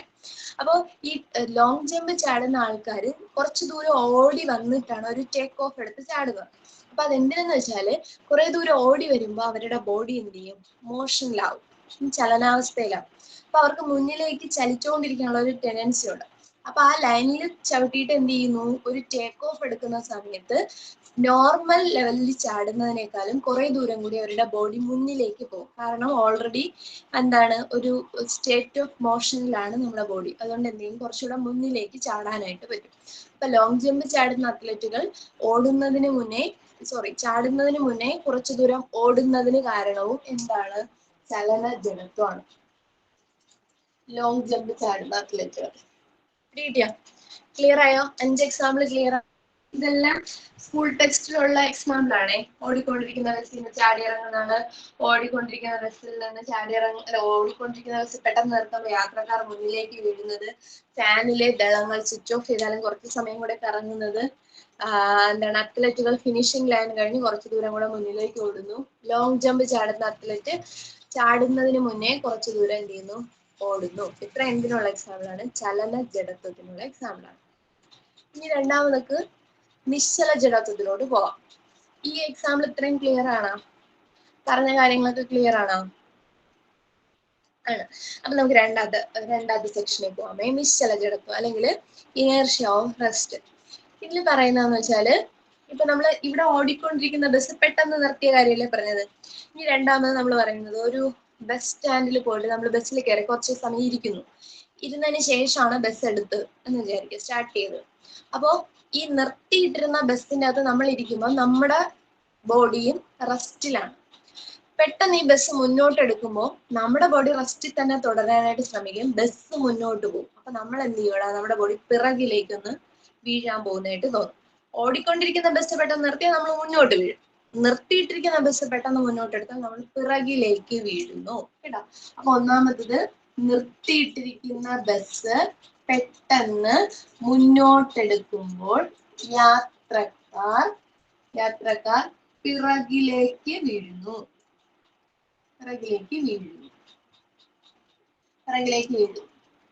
കിട്ടിയോ? ഒന്നാമത്തെ കിട്ടിയോ? നിശ്ചല ജഡത്വത്തിന് ഒരു ഉദാഹരണം കിട്ടി. ഇനി രണ്ടാമതൊരെണ്ണം, നമ്മൾ ഈ മാവിന്റെ കൊമ്പൊക്കെ പിടിച്ച് ഇങ്ങനെ കുലുക്കുന്ന സമയത്ത് മാങ്ങ ഞെട്ടറ്റ് വീഴാറുണ്ട്. അപ്പൊ മാവിന്റെ കൊമ്പ് നമ്മൾ കുലുക്കുന്നതിന് മുന്നേ ഈ കൊമ്പിന്റെ ഒപ്പം തന്നെ മാങ്ങയും എന്താണ്? റെസ്റ്റിലാണ്. അപ്പൊ മാങ്ങയ്ക്ക് ഇപ്പൊ ഇഷ്ടം ഏത് അവസ്ഥയെ തുടരാനാണ്? നിശ്ചലാവസ്ഥയെ തുടരാനാണ്. പക്ഷെ നമ്മൾ ഈ കൊമ്പ് ഇങ്ങനെ കുലുക്കുന്ന സമയത്ത് കൊമ്പ് എന്ത് ചെയ്യും? കുലുങ്ങും, ചലനാവസ്ഥയിലാവും. പക്ഷെ മാങ്ങ നിശ്ചലാവസ്ഥയിൽ തുടരാൻ ശ്രമിക്കുന്നതുകൊണ്ട് ഞെട്ടിൽ നിന്ന് വിട്ടു. അതായത് ഞെട്ട് പോകുന്ന ഭാഗത്തോട്ട് മാങ്ങയ്ക്ക് പോകാൻ ടെൻഡൻസി ഇല്ല. അപ്പോ ഞെട്ട് അങ്ങോട്ട് പോകുന്നു, മാങ്ങ അവിടുത്തെ പഴയ സ്ഥലത്ത് തന്നെ നിൽക്കുന്നു. അപ്പൊ എന്ത് ചെയ്യുന്നു? ഞെട്ടങ്ങറ്റ് പോകുന്നു. അങ്ങനെയാണ് മാങ്ങ താഴേക്ക് വീഴുന്നത്. മനസ്സിലായോ? അപ്പൊ ഞെട്ടറ്റ മാമ്പഴം താഴേക്ക് വീഴുന്നു. അല്ലെങ്കിൽ മാവിന്റെ കൊമ്പ് കുലുക്കുമ്പോൾ മാമ്പഴം ഞെട്ടറ്റ് വീഴുന്നു. ഇതെന്തിനുള്ള എക്സാമ്പിൾ ആണ്? നിശ്ചല ജഡത്വത്തിന്റെ ഉദാഹരണമാണ്. ഇനി മറ്റൊരു ഉദാഹരണം എന്ന് പറഞ്ഞത്, നിങ്ങൾ ഇപ്പൊ ക്യാരംസ് ഒക്കെ കളിക്കുന്ന ആൾക്കാരായിരിക്കും. അപ്പൊ ക്യാരംസിന്റെ കോയിൻ എല്ലാം കൂടെ നിങ്ങൾ ഇങ്ങനെ ഒരു അട്ടിയായിട്ട് ഇങ്ങനെ അടുക്കി വെക്കുന്നു, മുകളിൽ അടുക്കിയിട്ട് ബോർഡിന്റെ നടുക്ക് വെക്കുന്നു എന്ന് വിചാരിക്കാം. എന്നിട്ട് നിങ്ങൾ സ്ട്രൈക്കർ ഉപയോഗിച്ച് ഇങ്ങനെ അടിക്കുന്ന സമയത്ത് ഏറ്റവും അടിയിലിരിക്കുന്ന ഒരൊറ്റ കോയിനെ മാത്രം തെറിപ്പിച്ച് കളയാൻ പറ്റും. ബാക്കി നമ്മളിങ്ങനെ അടുക്കി വെച്ചിരിക്കുന്ന കോയിൻ അതേപോലെ വന്നു വീഴും. നമ്മുടെ വിചാരം എന്താണ്? കോയിൻ എല്ലാം കൂടെ ചിതറിത്തെറിച്ച് താഴേക്ക് പോകുന്നതാണ്. പക്ഷെ അങ്ങനെ പോവില്ല. ലാസ്റ്റ് കോയിനെ മാത്രം നമുക്ക് സ്ട്രൈക്കർ വെച്ചിട്ട് എന്ത് ചെയ്യാൻ പറ്റും? ഇങ്ങനെ അടിച്ച് തെറിപ്പിക്കാനായിട്ട് പറ്റും. ബാക്കി അതേപോലെ അട്ടി അങ്ങനെ തന്നെ ഇരിക്കും. അപ്പോ ഈ ക്യാരംസ് കോയിനുകൾ ആദ്യം എല്ലാം എന്താണ്? നിശ്ചലാവസ്ഥയിലാണ്. അപ്പൊ നമ്മൾ സ്ട്രൈക്കർ വെച്ച് ഒരെണ്ണത്തിനെ അങ്ങ് തെറിപ്പിച്ച് കളഞ്ഞാലും ബാക്കിയുള്ളത് നിശ്ചലാവസ്ഥയിൽ തന്നെ തുടരാൻ ശ്രമിക്കുന്നതുകൊണ്ട് അതുപോലെ വന്നിരിക്കും. പിടികിട്ടി? അതും നിശ്ചല ജഡത്വത്തിന് ഉദാഹരണമാണ് കേട്ടോ. ക്യാരംസ് കോയിനെ സ്ട്രൈക്കർ ഉപയോഗിച്ച് തെറിപ്പിക്കാൻ പറ്റുന്നത് ഇതെല്ലാം എന്താണ്? നിശ്ചല ജഡത്വത്തിന് ഉദാഹരണമാണ്. അപ്പൊ നമ്മളിപ്പോ കുറെ ഉദാഹരണങ്ങൾ നിശ്ചല ജഡത്വത്തിനും ചലന ജഡത്വത്തിനൊക്കെ പറയും. നമ്മളിപ്പോ മിക്സർ ഗ്രൈൻഡർ വർക്ക് ചെയ്യുന്നു, മിക്സി വർക്ക് ചെയ്യുന്നു. അപ്പൊ നമ്മൾ സ്വിച്ച് ഓഫ് ചെയ്താലും കുറച്ച് സമയം കൂടെ ആ ബ്ലേഡ് ഇങ്ങനെ കറങ്ങിക്കൊണ്ടിരിക്കും അല്ലേ? അതേതവസ്ഥയാണ്? ചലന ജഡത്വത്തിന് ഉദാഹരണമാണ്. ഫാനിന്റെ കാര്യം പറഞ്ഞ പോലെ തന്നെ കേട്ടോ. അപ്പോഴും പറയാൻ വിട്ടുപോയതാണ്. ഇതൊക്കെ നല്ല ഡെയിലി ലൈഫിലുള്ള കുറെ എക്സാമ്പിൾസ് ആണ്, അതൊക്കെ ഓർത്ത് വെച്ചേക്കണേ. അപ്പൊ ചലന ജഡത്വത്തിനും നിശ്ചല ജഡത്വത്തിനും കുറച്ച് എക്സാമ്പിൾ കിട്ടി. ഇനി നമ്മൾ എക്സാം ഹാളിൽ പോകുമ്പോൾ നമുക്ക് ഇതിൽ ഏതെങ്കിലും ഒരെണ്ണം തന്നിട്ട് ഇത് ചലന ജഡത്വമാണോ നിശ്ചല ജഡത്വമാണോ എന്ന് ചോദിക്കുകയാണ്. അപ്പൊ നമുക്ക് അവിടെ ഇരിക്കുമ്പോൾ ഇപ്പൊ നിങ്ങൾ ഓക്കെയാണ്, കുഴപ്പമില്ല, കാര്യങ്ങളൊക്കെ മനസ്സിലാവും. പക്ഷെ എക്സാം ഹാളിൽ ഇരിക്കുമ്പോൾ നമ്മുടെ മനസ്സിനകത്ത് ജഡത്വം മാത്രമല്ല ഉള്ളത്. എല്ലാ സബ്ജക്ട്സും എല്ലാ കാര്യങ്ങളും ഒരേ സമയം മൈൻഡിലുണ്ട്. അപ്പൊ ചിലപ്പോൾ ആ സമയത്ത് നമ്മൾ ഈ എക്സാമ്പിൾസ് ഒക്കെ അങ്ങോട്ടും ഇങ്ങോട്ടൊക്കെ തിരിഞ്ഞു വരാനുള്ള സാധ്യതയുണ്ട്. അപ്പൊ നിങ്ങളൊക്കെ ഒരു എക്സാമ്പിൾ കിട്ടുമ്പോൾ ചലന ജഡത്വമാണോ നിശ്ചല ജഡത്വമാണോ എന്ന് മനസ്സിലാക്കാൻ വേണ്ടി നിങ്ങൾ ഇത്രയും ചെയ്താൽ മതി. ആദ്യം ആ വസ്തു ഏതവസ്ഥയിലെന്ന് നോക്കുക. നോക്കൂ, ഓടിക്കൊണ്ടിരിക്കുന്ന ബസ്, അപ്പൊ ചലനാവസ്ഥ. അടുത്ത്, ഓടിക്കൊണ്ടിരിക്കുന്ന ബസ്സിൽ നിന്നും ചാടി ഇറങ്ങുന്ന യാത്രക്കാരൻ, അപ്പോഴതും ചലനാവസ്ഥ. ഇനി ഫാൻ സ്വിച്ച് ഓഫ് ചെയ്താലും ലീഫ് കറങ്ങുന്നു എന്നാണ്. അപ്പൊ സ്വിച്ച് ഓഫ് ചെയ്യുന്നത് വരെ ഫാനിന്റെ അവസ്ഥ ചലനാവസ്ഥ. ഫിനിഷിംഗ് ലൈനിൽ എത്തിയ അത്ലറ്റ്, അപ്പൊ ഫിനിഷിംഗ് ലൈനിൽ എത്തുന്നത് വരെ അത്ലറ്റ് മൂവിങ് ആയിരുന്നു, അല്ലെങ്കിൽ ചലനാവസ്ഥയിലായിരുന്നു.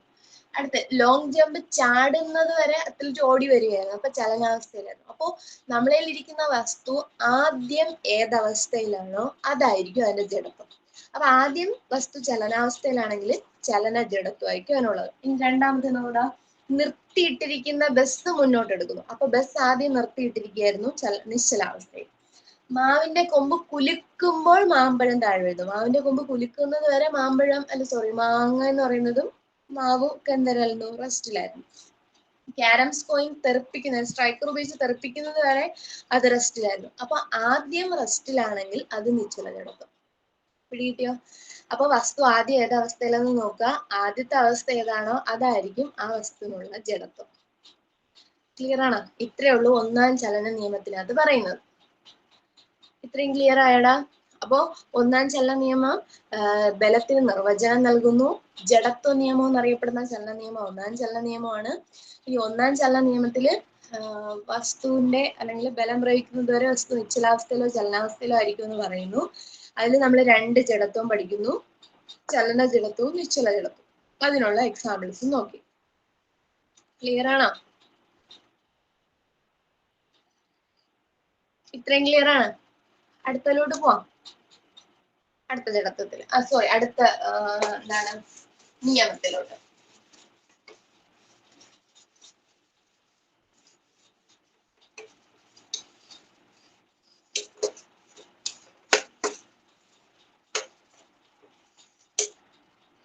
എടാ, ഇനി നമുക്ക് രണ്ടാം ചലന നിയമം പഠിക്കണം.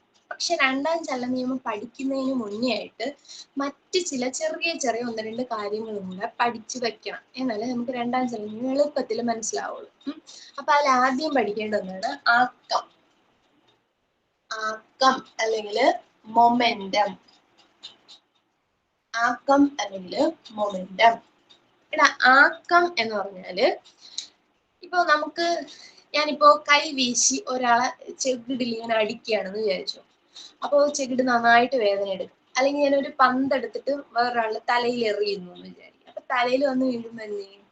നന്നായിട്ട് വേദന എടുക്കും ഇല്ലേ? നമ്മളിപ്പോ തെങ്ങിന്റെ ചുവട്ടിൽ പോയിരിക്കുന്നു, തേങ്ങ മുകളിൽ നിന്ന് വന്ന് നമ്മുടെ തലയിൽ വീഴുന്നു, അപ്പൊ നമുക്ക് നന്നായിട്ട് വേദന എടുക്കും ഇല്ലേ? അപ്പൊ ഇങ്ങനെ ഒരു ചലിച്ചുകൊണ്ടിരിക്കുന്ന വസ്തുവിന് മറ്റ് വസ്തുവിന്മേൽ നന്നായിട്ട് ആഘാതം കൊടുക്കാനുള്ള കഴിവുണ്ട്. അപ്പൊ ഞാൻ കൈകൊണ്ട് വെറുതെ ഒന്ന് കവിളി തൊട്ടാൽ എനിക്ക് വേദനയൊന്നും ഉണ്ടാകത്തില്ല. പക്ഷെ നന്നായിട്ട് കൈ വീശി അടിച്ചു കഴിഞ്ഞാൽ അത് കുറച്ച് ചലിച്ചിട്ടാ വരുന്നത്. അപ്പൊ എന്ത് ചെയ്യുന്നുണ്ട്? വേദന ഉണ്ട് ഇല്ലേ? ഇനി നിങ്ങൾ ബോൾ എടുത്തെറിയുന്നു, വെറുതെ ബോൾ എടുത്ത് ഇങ്ങനെ കയ്യിലോട്ട് ഇട്ട് കൊടുത്താൽ വേദനയൊന്നുമില്ല. പക്ഷെ ഇച്ചിരി സ്പീഡിൽ എറിഞ്ഞു കൊടുത്താൽ എന്ത് ചെയ്യും? നമ്മുടെ ഏത് ഭാഗത്ത് വന്ന് തട്ടുന്നോ അവിടെ നന്നായിട്ട് വേദന എടുക്കും. അപ്പൊ പഠിച്ചിരിക്കേണ്ടത് ചലിച്ചുകൊണ്ടിരിക്കുന്ന വസ്തുക്കൾക്ക് മാത്രമുള്ള ഒരു ഗുണമാണ്. അതിന്റെ ഗുണം എന്നല്ല, ഒരു പ്രത്യേകത. ചലിച്ചുകൊണ്ടിരിക്കുന്ന വസ്തുക്കൾക്ക് മറ്റ് വസ്തുക്കളിന്മേൽ, അതായത് അത് ഏത് വസ്തുവിൽ പോയി തട്ടുന്നോ അതിലൊരു ആഘാതം കൊടുക്കാനുള്ള കഴിവുണ്ട്, ഒരു വേദന എടുപ്പിക്കാനുള്ള, അല്ലെങ്കിൽ നമ്മുടെ ദേഹത്തൊക്കെ ആണെങ്കിൽ വേദന ജനിപ്പിക്കാനുള്ള ഒരു കഴിവുണ്ട്. ഈ കഴിവിനെ വിളിക്കുന്ന പേരാണ് ആക്കം. പിടികിട്ടിയോ? അപ്പൊ എങ്ങനെ പറയും? ചലിച്ചുകൊണ്ടിരിക്കുന്ന വസ്തുക്കൾക്ക് മറ്റ് വസ്തുക്കളിന്മേൽ ആഘാതം ഏൽപ്പിക്കാനുള്ള കഴിവുണ്ട്. ഈ കഴിവിനെ നമ്മൾ വിളിക്കും ആക്കം. പിടികിട്ടി? എടാ, ഞാൻ ഒരു കാര്യം കൂടെ പറഞ്ഞിട്ട് ചെറുതായിട്ട് നേരത്തെ ഒന്ന് സൂചിപ്പിച്ചതാ. ചലന ജഡത്വത്തിൽ ഒരു കാര്യം കൂടെ ഓർത്തു വെച്ചിരിക്കണേ. ചിലപ്പോ ചോദിക്കും, നേരത്തെ ഞാൻ സീറ്റ് ബെൽറ്റിന്റെ കാര്യം പറഞ്ഞില്ലേ, സീറ്റ് ബെൽറ്റ് ധരിക്കാതെയുള്ള യാത്ര കൂടുതൽ അപകടകരമാണ്, കാരണം എന്ത് എന്ന് സ്കൂൾ ടെസ്റ്റ് ഉള്ള ഒരു ചോദ്യമാണേ. അപ്പൊ നിങ്ങൾ പഠിച്ചു വെക്കേണ്ട എങ്ങനെയാണേ, അതിന് പിറകിലുള്ളത് ചലന ജഡത്വമാണ്. കാരണം കാർ ഇങ്ങനെ ചലിച്ചുകൊണ്ടിരിക്കുമ്പോൾ നമ്മുടെ ബോഡിയും ചലനാവസ്ഥയിലായിരിക്കും. അപ്പൊ നമ്മൾ സീറ്റ് ബെൽറ്റ് ഇട്ടില്ല എന്നുണ്ടെങ്കിൽ പെട്ടെന്ന് ബ്രേക്ക് ഔട്ടുമ്പോൾ നമ്മൾ എന്ത് ചെയ്യും? മുന്നോട്ട് മറിഞ്ഞു ചെന്ന് ഫ്രണ്ടിൽ ഗ്ലാസ്സിലൊക്കെ ഇടിക്കാനുള്ള സാധ്യത ഉണ്ട്. അതേസമയം നമ്മൾ സീറ്റ് ബെൽറ്റ് ഇട്ടിട്ടുണ്ടെങ്കിൽ അപകടം അത്രത്തോളം ഗുരുതരമാവില്ല കേട്ടോ. അപ്പൊ അങ്ങനെ ഒരു ചോദ്യം ചോദിച്ചാൽ അതിനെ ചലന ജഡത്വമായിട്ട് കണക്ട് ചെയ്ത് പഠിച്ചു വെച്ചോണ്ടേ. അപ്പോഴും ഞാൻ ഇടയ്ക്ക് പറഞ്ഞു, പക്ഷെ ബാക്കി പോയിന്റ്സ് പറഞ്ഞപ്പോ പിന്നെ വിട്ടുപോയതാണേ. അവിടെ ഓർക്കാനുള്ള ഒരു കാര്യമാണ്. ഇനി നോക്കിയോ, ആക്കം എന്ന് പറയുന്നത് നമ്മൾ പറഞ്ഞു ചലിച്ചുകൊണ്ടിരിക്കുന്ന വസ്തുവിന് മറ്റ് വസ്തുക്കളിന്മേൽ ആഘാതം ഏൽപ്പിക്കാനുള്ള കഴിവുണ്ടെന്ന് പറഞ്ഞു. ഇപ്പൊ നോക്കിയോ, നിങ്ങൾ ഈ ആക്സിഡൻസ് ഒക്കെ സാധാരണ എപ്പോഴും പത്രത്തിലൊക്കെ കാണുന്നതാണ്. ഇപ്പോ രണ്ട് സൈഡിൽ നിന്നും രണ്ട് വണ്ടികൾ ചീറിപ്പാഞ്ഞു വന്നിട്ട് കൂട്ടിയിടിക്കുകയാണെന്ന് വിചാരിച്ചു. അവിടെ ഉണ്ടാകുന്ന അപകടം എന്ന് പറയുന്നത് ഭയങ്കര കൂടുതലായിരിക്കും. അതായത് മാരകമായിട്ടുള്ള ഇഞ്ചുറി ആയിരിക്കും അവിടെ ഉണ്ടാകുക. കാരണം എന്ന് വെച്ചാൽ ഈ രണ്ട് വസ്തുക്കൾ ചലിക്കുമ്പോഴും രണ്ട് കാറിനും അല്ലെങ്കിൽ രണ്ട് വാഹനങ്ങൾക്ക് ആക്കമുണ്ട്. ഈ ഇവിടെ നിന്ന് വരുന്ന വാഹനത്തിനും ഇവിടെ നിന്ന് വരുന്ന വാഹനത്തിനും ആക്കമുണ്ട്. അപ്പൊ ഇത് രണ്ടും കൂടെ തമ്മിൽ കൂട്ടിമുട്ടുമ്പോൾ എന്ത് ചെയ്യും? ഉണ്ടാവുന്ന അപകടം എന്ന് പറയുന്നത് അതിന്റെ അളവ് ഭയങ്കര കൂടുതലായിരിക്കും. മനസ്സിലായോ? അപ്പൊ ഈ ആക്കം നമ്മൾ എങ്ങനെ മെഷർ ചെയ്യുക, അല്ലെങ്കിൽ ഈ ഉണ്ടാക്കുന്ന ആഘാതം നമുക്ക് എങ്ങനെ അളക്കാമെന്ന് ചോദിച്ചാല് നമ്മൾ ആക്കത്തിനെ കാണിക്കുന്ന ലെറ്റർ പി ആണ്. വസ്തുവിന്റെ മാസ് എത്രയാണോ അതേ ഇൻറ്റു വസ്തു ചലിച്ചുകൊണ്ടിരിക്കുന്ന പ്രവേഗം. P is equal to m V എന്ന് പഠിക്കണം. മാസ് ഇൻറ്റു പ്രവേഗം, മാസ് ഇൻറ്റു വെലോസിറ്റി, അതാണ് എന്ത്? ആക്കം എന്ന് പറയുന്നത്. കിട്ടിയോ? P is equal to m into v. വസ്തുവിന് എത്ര മാസം ഉണ്ടോ അതിനെ എന്തുകൊണ്ട് ഗുണിക്കണം? നമ്മുടെ വസ്തു ചലിച്ചുകൊണ്ടിരിക്കുന്ന വേഗത കൊണ്ട് ഗുണിക്കാം. നമുക്ക് മാസിന്റെ യൂണിറ്റ് കിലോഗ്രാം ആണ്, വെലോസിറ്റിയുടെ യൂണിറ്റ് നമുക്കറിയാം മീറ്റർ പെർ സെക്കൻഡ് ആണ്. അപ്പൊ പഠിച്ചു വെക്കേണ്ടത് ആക്കത്തിന്റെ unit kilogram metre per second. ഇതിനല്ലെങ്കിൽ നമുക്ക് kilogram meter second raise to -1 എന്ന് എഴുതാം. ഇങ്ങനെയും റെപ്രസെന്റ് ചെയ്യാറുണ്ട് കേട്ടോ. അപ്പൊ കിലോഗ്രാം മീറ്റർ പെർ സെക്കൻഡ് ആണ് എന്തിന്റെ യൂണിറ്റ് എന്ന് പറയുന്നത്? ആക്കത്തിന്റെ യൂണിറ്റ്. വെലോസിറ്റി എന്ന് പറയുന്നത് ഒരു വെക്റ്റർ ക്വാണ്ടിറ്റി അല്ലേ, അല്ലെങ്കിൽ സദിശ അളവല്ലേ? ഇവിടെ വെലോസിറ്റിയുടെ ടേം ഉള്ളത് കൊണ്ട് നമ്മൾ പറയും ആക്കവും എന്താണ്? ഒരു സദിശ അളവാണ്. സദിശ അളവാണ്. കിട്ടിയോ? ഇനി നമ്മൾ പഠിക്കേണ്ടത് ഒരു നിങ്ങളടുത്ത് പറയാൻ 100 കിലോഗ്രാം മാസ് ഉള്ള ഒരു വസ്തു 5 മീറ്റർ പെർ സെക്കൻഡില് മൂവ് ചെയ്യുന്നു. ഇതിന്റെ ആക്കം എത്ര എന്ന് ചോദിച്ചാൽ നിങ്ങൾ എന്ത് ചെയ്യണം? Mass into velocity. മാസ് എത്രയാണ്? 100 kilogram into velocity 5 metre per second. നമുക്ക് എത്രയാണ് കിട്ടും? 500 കിലോഗ്രാം മീറ്റർ പെർ സെക്കൻഡ് എന്ന് കിട്ടും.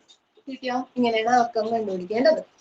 അപ്പൊ ആക്കം മാസും വെലോസിറ്റിയും തന്നിരുന്നാല് രണ്ടും കൂടെ മൾട്ടിപ്ലൈ ചെയ്താൽ വെച്ചാലേ അപ്പൊ നമുക്ക് കിട്ടുന്ന സാധനമാണ് എന്ത്? ആക്കം. പിടികിട്ടിയ? ഇനി ഞാൻ പറയുന്ന കാര്യം ശ്രദ്ധിക്കണേ. 100 കിലോഗ്രാം മാസുള്ള വസ്തു 5 മീറ്റർ പെർ സെക്കൻഡ് മൂവ് ചെയ്തു. അപ്പൊ നമ്മളതിൽ ഒരു ആക്കമുണ്ട്. ഇനി ഒരു 10 സെക്കൻഡ് കൊണ്ട് ഈ വെലോസിറ്റി 5 മീറ്റർ പെർ സെക്കൻഡ് എന്നുള്ളത് 10 മീറ്റർ പെർ സെക്കൻഡ് ആണെന്ന് വിചാരിക്കുക. അതായത് ആദ്യം ഒരു വെലോസിറ്റി ഉണ്ട് u, ലാസ്റ്റ് ഇപ്പൊ ഒരു വെലോസിറ്റി കിട്ടി v ആണല്ലോ. അപ്പൊ ഈ സമയത്തുള്ള ആക്കം എന്ന് പറയുന്നത് ഇതായിരിക്കത്തില്ല, കാരണം വെലോസിറ്റി മാറിയില്ലേ? വെലോസിറ്റി മാറി. അപ്പൊ നിങ്ങൾ നോക്ക്, ചെറുതായിട്ടൊന്ന് കൈ കൊണ്ട് അടിക്കുന്നത് ഉള്ള വേദന ആയിരിക്കത്തില്ല, കൈ വീശി നന്നായിട്ട് അടിക്കുന്നത്. അപ്പൊ വേഗത കൂടുമ്പോൾ ആക്കം വ്യത്യാസപ്പെടും. അപ്പൊ ഇവിടെ നമ്മൾ ആക്കം കണ്ടുപിടിക്കുകയാണെങ്കിൽ മാസ് ഇപ്പോഴും 100 കിലോഗ്രാം തന്നെയാണ്, നമ്മുടെ വെലോസിറ്റി 10 മീറ്റർ പെർ സെക്കൻഡ് ആയി. അപ്പൊ ടോട്ടൽ എത്രയായി? 1000 കിലോഗ്രാം മീറ്റർ പെർ സെക്കൻഡ് എന്ന് കിട്ടി. കിട്ടിയാ? അപ്പൊ നമുക്ക് ഇവിടെ ഒരു P1 കിട്ടി, ഇവിടെ ഒരു P2 കിട്ടി. കിട്ടിയില്ലേ? എടാ, ആദ്യത്തെ ഈ P1 അല്ലെങ്കിൽ ഈ ആദ്യം കണ്ടുപിടിച്ച ഇതിനെ നമ്മൾ വിളിക്കും ആദ്യ ആക്കം. ആദ്യ ആക്കം അല്ലെങ്കിൽ ഇനീഷ്യൽ മൊമെന്റോ എന്ന് പറയും. ഇത് എത്രയാണ്? m ഇൻറ്റു ആ സമയത്തുള്ള വെലോസിറ്റി mu. അപ്പൊ ആദ്യ ആക്കം കണ്ടുപിടിക്കാനുള്ള ഇക്വേഷൻ mu ആണ്. ഇനി രണ്ടാമത് വെലോസിറ്റി 10 മീറ്റർ പെർ സെക്കൻഡ് മാറി എന്ന് പറഞ്ഞു, v എന്ന് എഴുതി. അവിടെ നമ്മൾ P2 കണ്ടുപിടിച്ച ഇക്വേഷൻ അല്ലെങ്കിൽ P2 നെ വിളിക്കുന്നത് അന്ത്യ ആക്കം. അന്ത്യ ആക്കം അല്ലെങ്കിൽ ഫൈനൽ മൊമെന്റോ എന്ന് വിളിക്കേ. അന്ത്യ ആക്കം അല്ലെങ്കിൽ ഫൈനൽ മൊമെന്റ്. ഈ ഫൈനൽ മൊമെന്റ് എങ്ങനെ കണ്ടുപിടിച്ചു? മാസിനെ ഫൈനൽ വെലോസിറ്റി കൊണ്ട് ഇൻഡ്യൂ ചെയ്തു ഇല്ലേ? അപ്പൊ mu കണ്ടുപിടിച്ച ആദ്യ ആക്കം, mv കണ്ടുപിടിച്ചാൽ അന്ത്യ ആക്കം. അങ്ങനെയാണെങ്കിൽ ആക്ക വ്യത്യാസം എത്രത്തോളം ആക്കത്തിന് മാറ്റം ഉണ്ടായി എന്ന് കണ്ടുപിടിക്കാൻ വേണ്ടി ഞാൻ അന്ത്യ ആക്കത്തിൽ നിന്ന് ആദ്യ ആക്കം കുറച്ചാ പോരെ? അപ്പൊ അന്ത്യാക്കം mv ആണ്, അതിൽ നിന്ന് ആദ്യാക്കം mu കുറച്ചാൽ എനിക്ക് എന്ത് കിട്ടൂടാ? ആക്ക വ്യത്യാസം കിട്ടും. കിട്ടിയോ? ആക്ക വ്യത്യാസം എന്തെന്ന് മനസ്സിലായോ? ആക്ക വ്യത്യാസം എന്ന് പറഞ്ഞാല് അവസാന ആക്കവും ആദ്യത്തെ ആക്കവും തമ്മിലുള്ള വ്യത്യാസത്തിനെ വിളിക്കുന്ന പേരാണ് എന്ത്? ആക്ക വ്യത്യാസം. എങ്ങനെ ആക്ക വ്യത്യാസം കണ്ടുപിടിക്കും? M V minus M U. M V എന്ന് പറഞ്ഞാല് mass into final velocity, M U എന്ന് പറഞ്ഞാല് മാസ് ഇൻറ്റു ഇനീഷ്യൽ വെലോസിറ്റി. ഇപ്പൊ നമുക്ക് ആക്ക വ്യത്യാസം അറിയാം. ഇനി ഞാൻ നിങ്ങളോട് ചോദിക്കുകയാണ്, ആക്ക വ്യത്യാസത്തിന്റെ നിരക്ക് എന്ന് ചോദിക്കുകയാണ്. ആക്ക വ്യത്യാസത്തിന്റെ നിരക്ക്, ആക്ക വ്യത്യാസത്തിന്റെ നിരക്ക് കണ്ടുപിടിക്കാൻ പറഞ്ഞാല് ഇപ്പൊ നമ്മളിൽ ആക്ക വ്യത്യാസം ഉണ്ട്, M B minus M U ഉണ്ട്. നിരക്ക് എന്ന് പറഞ്ഞാല് ബൈ സമയം ചെയ്യുക, ബൈ ടി. ഇതാണ് എന്ത്? ആക്ക വ്യത്യാസത്തിന്റെ നിരക്ക്. അപ്പൊ ഈ മൂന്ന് കാര്യങ്ങൾ നിങ്ങൾ മനസ്സിലാക്കാൻ അറിയണം. ആക്കം കണ്ടുപിടിക്കാൻ അറിയണം, ആദ്യാക്കം അന്ത്യാക്കം എന്താണെന്ന് അറിയണം, ആക്ക വ്യത്യാസം വേണം, ആക്ക വ്യത്യാസത്തിന്റെ നിരക്ക്. നമുക്ക് ഇവിടെ ഒന്ന് ആക്ക വ്യത്യാസത്തിന്റെ നിരക്ക് കണ്ടുപിടിച്ച് നോക്കാമേ. ഇവിടുത്തെ അന്ത്യാക്കം 1000 ആണ്, ആദ്യാക്കം 500 ആണ്. നിരക്ക് കണ്ടുപിടിക്കാൻ പറഞ്ഞാൽ സമയം കൊണ്ട് ഭാഗിക്കണം. അതിനാണ് ഞാൻ ഒരു 10 സെക്കൻഡ് തന്നിരുന്നത്. അപ്പൊ ഒരു 10. അപ്പൊ എത്രയെന്ന് വരും? 500/10 എന്ന് വരും. 50 kilogram metre per second square എന്ന് വരും. മീറ്റർ പെർ സെക്കൻഡ് ആയിരുന്നു ആക്കത്തിന്റെ യൂണിറ്റ്, ബൈ ഒരു സമയം കൂടെ ചെയ്തുകൊണ്ട് മീറ്റർ പെർ സെക്കൻഡ് സ്ക്വയർ. അത് നിങ്ങൾ ബോധർ ചെയ്യണ്ട, ഇങ്ങനെ നോക്കിയാൽ മതി. ആദ്യാക്കം അന്ത്യാക്കം അറിയാമെങ്കിൽ ആക്ക വ്യത്യാസം കണ്ടുപിടിക്കാൻ അന്ത്യാക്കം മൈനസ് ആദ്യാക്കം, ആക്ക വ്യത്യാസത്തിന്റെ നിരക്ക് കണ്ടുപിടിക്കാൻ അതിനെ എന്തുകൊണ്ട് ഡിവൈഡ് ചെയ്താൽ മതി? സമയം കൊണ്ട് ഡിവൈഡ് ചെയ്താൽ മതി. M V minus M U by T വെച്ചിട്ട് എന്ത് ചെയ്യാൻ പറ്റും? ആക്ക വ്യത്യാസത്തിന്റെ നിരക്ക് കണ്ടുപിടിക്കാം. ക്ലിയർ ആയോ? ആക്ക വ്യത്യാസം വരെ മനസ്സിലായോ? ആക്ക എന്താണെന്നും ആക്ക വ്യത്യാസം എന്താണെന്നും ആദ്യാക്കം അന്ത്യാക്കം ആക്ക വ്യത്യാസത്തിന്റെ നിരക്ക്, ഇത്രയും 5 കാര്യങ്ങൾ മനസ്സിലായടാ? ക്ലിയർ ആണ്?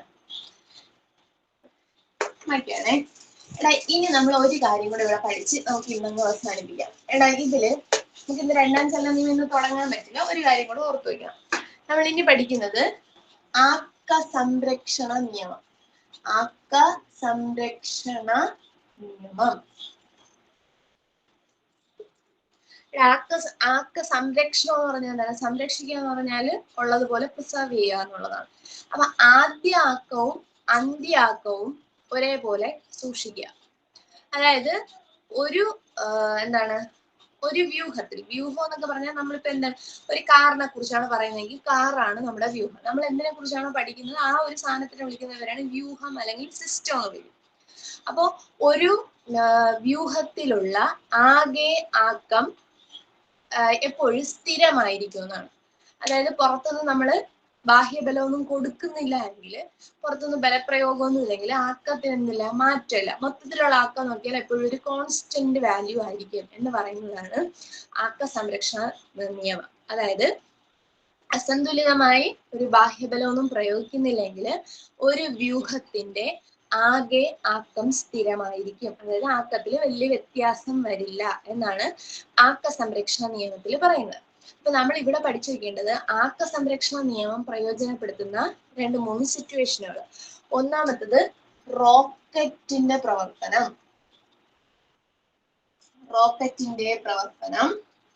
രണ്ടാമത്തത് ജെറ്റ് എഞ്ചിൻ പ്രവർത്തിക്കുന്നത്. മൂന്നാമത് പഠിക്കണം പിസ്റ്റൾ പ്രയോഗിക്കുന്നത്. അതായത് തോക്ക് ഉപയോഗിക്കുന്നത്. നിങ്ങൾക്ക് ഇപ്പൊ ഒരു ഡൗട്ട് വരാനുള്ള സാധ്യത എന്ന് പറഞ്ഞാൽ, നമ്മൾ ഇതൊക്കെ കണ്ടിട്ടുള്ളത് സാധാരണ ന്യൂട്ടന്റെ 3-ാം ചലന നിയമത്തിലാണ് റോക്കറ്റിനെ കുറിച്ച് തോക്കിനെ കുറിച്ചൊക്കെ പറയുന്നത്, ഇല്ലേ? അത് തെറ്റൊന്നുമല്ല. നമ്മൾ ഇങ്ങനെ പഠിച്ചു വെക്കണേ, ഈ പറഞ്ഞ ഉദാഹരണങ്ങൾ തന്നിട്ട് ഇതുമായി ബന്ധപ്പെട്ട നിയമം ഏതെന്ന് ചോദിച്ചാൽ ആക്ക സംരക്ഷണ നിയമം പറയണം. ഇതുമായി ബന്ധപ്പെട്ട ന്യൂട്ടന്റെ ചലന നിയമം ഏതെന്ന് ചോദിച്ചാൽ 3-ാം ചലന നിയമം പറയണം. പിടികിട്ടിയോ? നമ്മുടെ ഓപ്ഷനിൽ ആക്ക സംരക്ഷണ നിയമം ഉണ്ടെങ്കിൽ നമ്മൾ അതേ എഴുതാവും. അതായത് ഇതിനകത്ത് ഉള്ള ടോട്ടൽ ആക്കം എന്ന് പറയുന്നത് എപ്പോഴും സ്ഥിരമായിരിക്കും.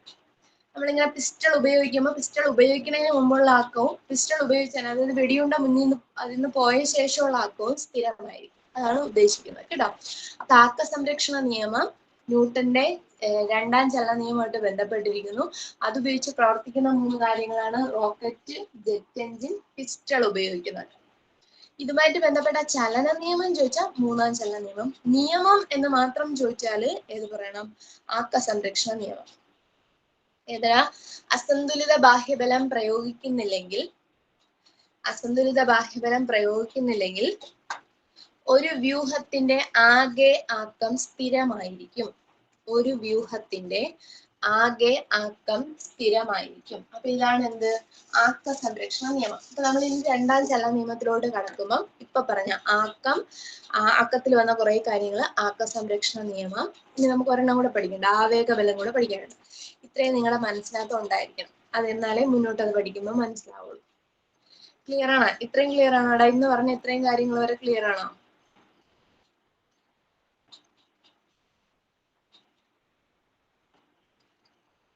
ഡൗട്ട് ഉണ്ടോ? ഇല്ല. അപ്പൊ ഈ നിങ്ങളുടെ ടെക്സ്റ്റ് കിട്ടുകയാണെങ്കിൽ 9ാം ക്ലാസ്സിലെ ഫിസിക്സിന്റെ ഫസ്റ്റ് പാർട്ട് ടെക്സ്റ്റ് അതിലാണുള്ളത്. രണ്ടാമത്തെയും മൂന്നാമത്തെയും ചാപ്റ്ററിലാണ്. രണ്ടാമത്തെ ചാപ്റ്ററിൽ ചലന സമവാക്യങ്ങളും മൂന്നാമത്തെ ചാപ്റ്ററിൽ ചലന നിയമങ്ങളും ഉണ്ട്. കിട്ടുകയാണെങ്കിൽ PDF വല്ലതും ഉണ്ടെങ്കിൽ ഒന്ന് വായിച്ചു നോക്കുക. എന്നിട്ട് എന്തെങ്കിലും ഡൗട്ട് ഉണ്ടെങ്കിൽ അടുത്ത ക്ലാസ്സിൽ എന്നോട് ചോദിക്കാം. ഓക്കേടാ, അടുത്ത ക്ലാസ്സിൽ കാണാം. Thank you. Good night.